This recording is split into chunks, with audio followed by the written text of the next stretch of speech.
The French Interior Minister has warned the police and public not to use bans on burkinis to stigmatise Muslim people in France. He was speaking after pictures were published showing a veiled woman sitting on a beach in Nice, removing her tunic as 4 policemen watched. Sky's Laura Bundock reports. The ban on burkinis brings a bitter debate to the beaches of France. In this video, a woman in Nice is told by police she can't wear her burkini. "I've always worn it though," she argues. And this image went viral. It appears to show a woman also in Nice ordered to change her outfit by armed officers. Many were outraged. And the ban has also caused confusion. This woman says she was fined at Cannes for wearing a headscarf. We've hidden her identity. I'm horrified by what happened. I'm horrified by the behaviour of people around us. There were some people supporting us, but there were other people who applauded the police officers and who began insulting us, and we were shocked. 15 French resorts are now enforcing the ban, a move which some say is unjustified and discriminatory. Many women choose to wear something that covers them for lots of different reasons. So I don't accept that this is a Muslim uniform as such. It doesn't represent anything other than a woman's desire to wear what she wants to wear. But France has faced an unprecedented wave of terrorism and with it growing fear. After the attack in Nice, several cities banned the burkini, arguing it defied the country's secular laws. In Corsica, this photo sparked fights on a beach and tensions on the island are rising. The French Council of Muslims has called for urgent talks with ministers, and many feel it's time for a more tolerant interpretation of secularism. I think there has to be a very serious discussion about what women want, what they want to wear, and where we stand in liberal values for allowing women to wear what they like, and particularly in public spaces where they will be with their family and their children, and perhaps banning a burkini would not allow them to sit comfortably on the beach. The debate continues, and tomorrow campaigners opposed to the ban will take their case to the highest court in France. Laura Bundock, Sky News.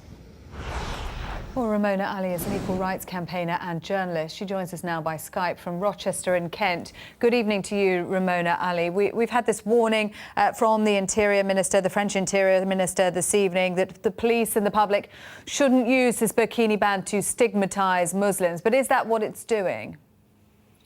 Well, I feel like we're entering a dystopian parallel universe. It's really frightening to me to see 4 armed male police officers towering over an innocent woman, forcing her to remove her clothes in public in a so-called liberal Western society. You know, for me, it's a strike against women's rights. It's a strike against equality, and it's a strike against freedom. You know, this freedom is being taken away from a woman, the way she wants to make choices about her own life, and that is really not healthy for a thriving society.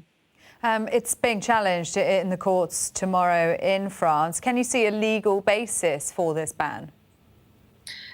I can't see any basis for a ban that pushes citizens outside of their own country. You know, this ban is frightening because it's like a collective persecution of 4.7 million French citizens who are made to feel that they don't belong in their own countries, that they don't belong to society. It's saying that if you're different, you don't have any place in our society. And that is something that is very, very troubling for the future of our democratic societies. Can this be justified, though, as a matter of security? The justification is it's necessary to prevent public disorder after a fight broke out on a beach sparked by a woman wearing a burkini. Tensions, of course, very high coming after the Nice attacks. And the Deputy Mayor of Nice has said it is a necessity after what happened there on Bastille Day. Well, obviously tensions are very high, but I worry that this ban is playing into the hands of extremists. And that is actually a painful irony, that we're allowing the extremists to dictate to us what we're doing in our societies. They want us to be divided. They want us to be polarized. They want there to be a binary world. So I'm very, very worried about where this ban is going. And it seems to be collecting momentum against the vast majority of very, very innocent, law-abiding citizens.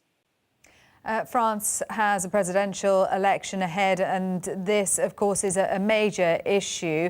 Politicians have been expressing concerns that Islam is not compatible with the core French value of secularism. What do you make of that?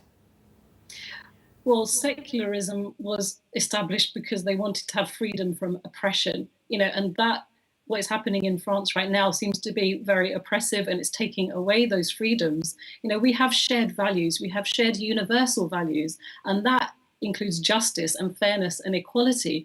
And I think that the bans like the ones in France are not contributing to the values of freedom. How widely is this ban being applied, do you know? I mean, we've talked about Cannes and Nice, but how widespread is it? Well, it's apparently it's getting more and more momentum in more cities, and it's frightening to see it so quickly gather momentum, because it's pandering to the extremists and the far right who don't want people to feel part of an inclusive, thriving society. Now, we have to be very, very careful here. We're talking about citizens, we're talking about women in particular, who always seem to be at the receiving end of oppression.